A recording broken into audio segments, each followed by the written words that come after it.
اس کی منگتے ہیں شہر سمنان، شہر سمنان کا منگتا ہوں، الگ پہچان رکھتا ہوں، شہر سمنان کا منگتا ہوں، الگ پہچان رکھتا ہوں، میں گلہائے کرم کا ایک ہنسی گلدان رکھتا ہوں، شہر سمنان کا منگتا ہوں، الگ پہچان رکھتا ہوں، میں گلہائے کرم کا ایک ہنسی گلدان رکھتا ہوں، اور یوں ہی مخدوم اشرف کی ثنا خوانی نہیں کرتا، یوں ہی مخدوم اشرف کی ثنا خوانی نہیں کرتا، قلم کی شکل میں جو اشرفی فیضان رکھتا ہوں، قلم کی شکل میں جو اشرفی فیضان رکھتا ہوں۔ دیکھیے یہاں مخدوم پاک کی بارگاہ میں ہر کسی کے لوگ آتے ہیں، بڑے بڑے عالم، متقی، پرہیزگار، عبادت گزار، بہت لوگ آتے ہیں، یہاں تک کہ سرکار مخدوم پاک کی بارگاہ میں کتب اور ابدال بھی سوالی بنتے ہوئے نظر آتے ہیں، بڑے بڑے اولیاء کرام، کتب، ابدال، بڑے بڑے مفتیان اعظام اور بڑے بڑے علم والے سرکار مخدوم پاک کی بارگاہ میں جب آتے ہیں تو سوالی بن کر کے آتے ہیں۔ تو یہاں کسی کی تقوی، کسی کی پرہیزگاری، کسی کا علم مخدوم سمنا نہیں دیکھتا، کسی کا تقوی، کسی کی پرہیزگاری، کسی کا علم مخدوم سمنا نہیں دیکھتے۔ مخدوم سمنا کے نزدیک اگر کچھ معنی رکھتا ہے تو صرف دل کا رشتہ معنی رکھتا ہے۔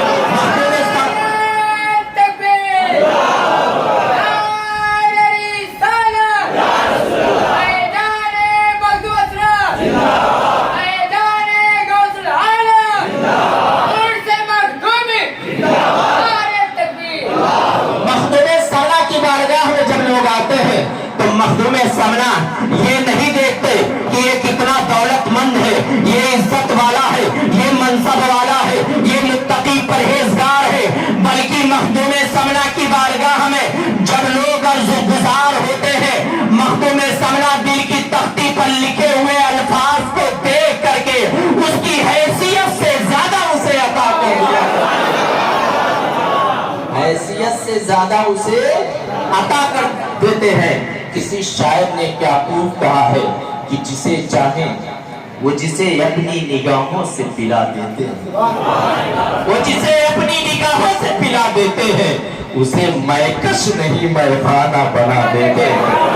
وہ جسے اپنی نگاہوں سے پلا دیتے ہیں، اسے میکش نہیں میخانہ بنا دیتے ہیں، اور اتنی دولت نہیں تیرے خزانے میں یزید جتنی شبیر کے دیوانے لٹا دیتے ہیں۔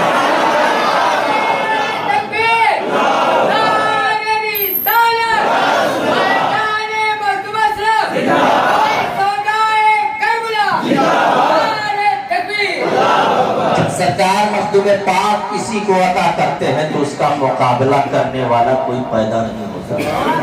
کوئی نہیں پیدا ہوتا، اس لیے کہ سرکار مخدوم سمنا نے جب ہندوستان کی اس دھرتی پر ایک روایت کے مطابق سرکار مخدوم سمنا جب کچھوچھا کی دھرتی پر آتے ہیں، جمال الدین راوت جسے کوئی جانتا نہ تھا، سرکار مخدوم پاک کے دامن کو پکڑ کر کے جب داخل اسلام ہوتے ہیں تو سرکار مخدوم سمنا سے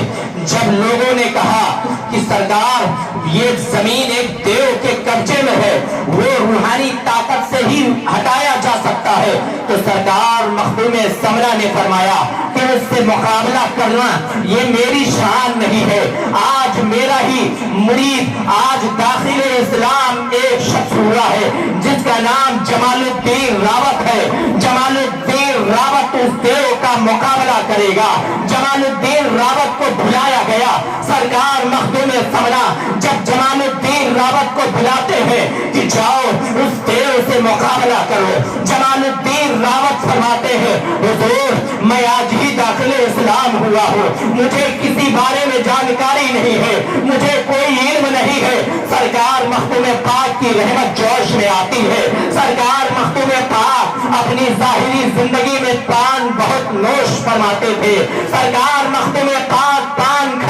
ہے آپ نے اپنے پان کے اگال کو جمال الدین راوت کو کھلایا، اور جمال الدین راوت کو جیسے ہی سرکار مخدوم پاک نے پان کو کھلایا اور جمال الدین راوت نے جیسے ہی پان کو کھایا، ان کے اندر ایک روحانی طاقت پیدا ہو گئی، ایک روحانی طاقت پیدا ہو گئی۔ فوراً کھڑے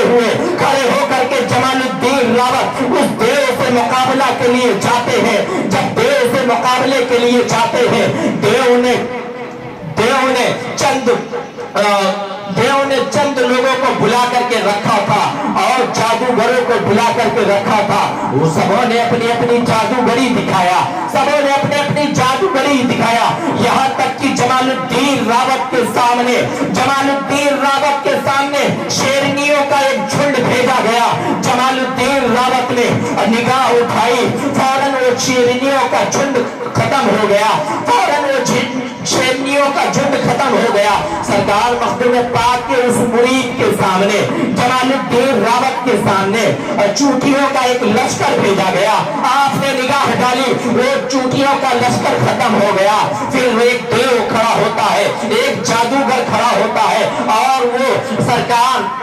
مخدوم پاک کے اس مرید کے سامنے اس دیو کا چھڑی ہوا میں اڑانے لگتا ہے۔ جمال الدین راوت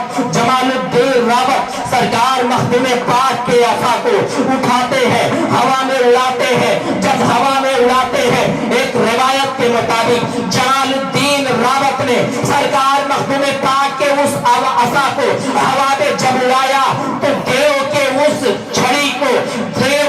چھڑی کی پٹائی سرکار مخدوم پاک کی چھڑی نے اس طرح کیا کہ وہ زمین پر آ کر کے گر جاتا ہے۔ جب زمین پر گرتا ہے، فوراً جمال الدین راوت کے سامنے وہ دیو کھڑا ہوتا ہے، کہتا ہے مجھے سرکار مخدوم سمنا کی بارگاہ میں لے کر کے چلو۔ آج ہی میں مخدوم سمنا کی بارگاہ میں آج بھی ان کے دست مبارک پر ہم داخل اسلام ہوں گے اور آج ہی مخدوم سمنا کے مرید بنیں گے۔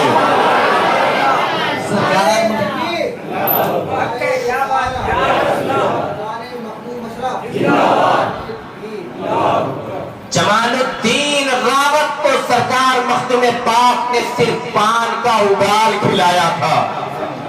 پان کا اگال کھانے کے بعد جمال الدین راوت کو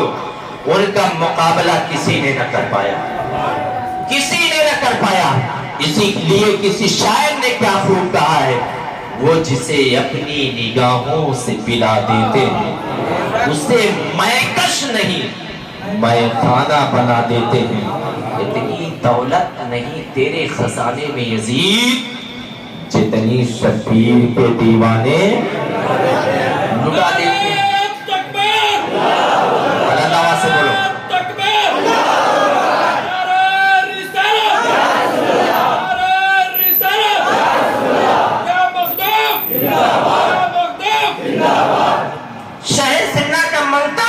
پہچان رکھتا ہوں۔ شعر ملاحظہ فرمائیں، آپ دیر دھونے پہ بات ختم ہوئی تھی۔ شعر ملاحظہ فرمائیں، شہر سننا کا مانگتا ہوں، الگ پہچان رکھتا ہوں، میں گلہائے کرم کا ایک حسی گلدان رکھتا ہوں، اور جو ہی مخدوم اشرف کی سراخانی نہیں کرتا، قلم کی شکل میں جو اشرفی فیضان رکھتا ہوں، اور بھٹکنے ہی نہیں دیں گے رہے عرفانیت سے، بھٹکنے ہی نہیں دیں گے رہے مسینے کے حسی جزدان میں قرآن رکھتا ہوں۔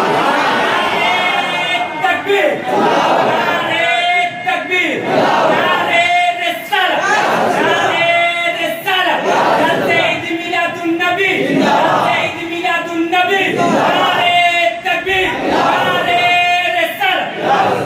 اور کسی دن روئے زیبا کی زیارت کا شرف بخشو۔ بولو آمین۔ سب خدا کی جس دن مخدوم پاک کی زیارت کا شرف کسی کو حاصل ہو گیا، اس کی دنیا اور آخرت دونوں سمجھ گئے۔ زندگی کا سب سے بڑا معراج ہوگا، اس کی زندگی کا سب سے بڑا معراج ہوگا جس دن مخدوم پاک کسی کو اپنی زیارت کا شرف بخش دے۔ شعر ملاحظہ فرمائیں، ایک فقیر شیر میں کیا کہتا ہے؟ شہر سمنا کا منگتا ہوں الگ پہچان رکھتا ہوں، میں گلہائے کرم کا ایک ہنسی گلدار رکھتا ہوں، کھٹکنے ہی نہیں دیں گے رہے عرفانیت سے یہ، میں سینے کے ہنسی جلدان میں قرآن رکھتا ہوں، اور کسی دن روئے زیبا کی زیارت کا شرف بخشو، کسی دن روئے زیبا کی زیارت کا شرف بخشو، میرے مخدوم اشرف دل میں یہ ارمان رکھتا ہوں، میرے مخدوم اشرف دل میں یہ ارمان رکھتا ہوں، اور انشاءاللہ تعالی اس شعر پر کوئی دیوانے مخدوم خاموش نہیں بیٹھے گا۔ مرض کوئی بھی ہو اس کی شفا رکھی ہے قدرت نے، بلند آواز سے بولو، بلند آواز سے بولو۔ ایک شعر سچائی کی روشنی میں دعویٰ ہے، پوری دنیا میں کوئی ایسا پانی نہیں ہے جو انیک بیماریوں میں کام آتا ہو، پوری دنیا کے طبیب ڈاکٹر سائنسداں پریشان ہیں، کوئی ایسا سائنسداں نہیں ہے جو ایسا سیرپ بنایا ہو جو مخدوم پاک کے نیر کے پانی کے جیسا انیک بیماریوں میں کام آتا ہو۔ ایک واحد مخدوم پاک کے نیر کا پانی ایسا اینٹی بائیوٹک سیرپ ہے جو کسی بھی مرض میں پیے ہر مرض میں کام آتا ہے۔ مرض کوئی بھی ہو اس کی شفا رکھی ہے قدرت نے،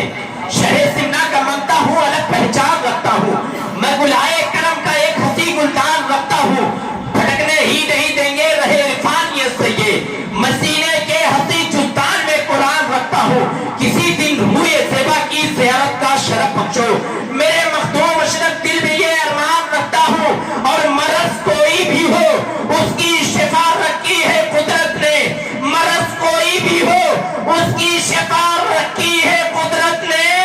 تمہارے نیر کے پانی پہ میں ایمان رکھتا ہوں۔ مرض کوئی بھی ہو اس کی شفا رکھی ہے قدرت نے، تمہارے نیر کے پانی پہ میں، تمہارے نیر کے پانی پہ میں ایمان رکھتا ہوں، اور کسی دن میرے گھر تشریف لے آئے میرے اشرف۔ ہاں کسی دنیا دار، کسی عہدے دار کی آمد کسی کے گھر ہوتی ہے تو وہ بھولے نہیں سماتا، وہ آمان میں ایک الگ میسج دینا چاہتا ہے، میری پہچان پی ایم سے ہے، میری پہچان پی ایم سے ہے، میری پہچان سی ایم سے ہے۔ لوگ اپنا ایک الگ مثال قائم کرنا چاہتے ہیں اور لوگ کرتے بھی ہیں، لیکن ایک عاشق کی تمنا کیا ہے، ایک دیوانے کی حسرت کیا ہے؟ شعر ملاحظہ فرمائیں، کسی دن میرے گھر تشریف لے آئے میرے اشرف، شہر سمنا کا منگتا ہوں الگ پہچان رکھتا ہوں، میں گلہائے کرم کا ایک ہنسی گلدان رکھتا ہوں، کسی دن روئے زیبا کی زیارت کا شرف بخشو، میرے مخدوم اشرف دل میں یہ ارمان رکھتا ہوں، اور مرض کوئی بھی ہو اس کی شفا رکھی ہے قدرت نے، تمہارے نیر کے پانی پہ میں ایمان رکھتا ہوں، اور کسی دن میرے گھر تشریف لے آئے میرے اشرف، کسی دن میرے گھر تشریف لے آئے میرے اشرف، زمانے سے کہوں میں آپ سا مہمان رکھتا ہوں، زمانے سے کہوں میں آپ سا مہمان رکھتا ہوں، اور نہیں ہے عشق اشرف کے سوا کچھ بھی عتیق احمد، نہیں ہے عشق اشرف کے سوا کچھ بھی عتیق احمد، بروز حشر بخشش کا یہی سامان رکھتا ہوں۔ درود شریف پڑھ لیں۔ اللہم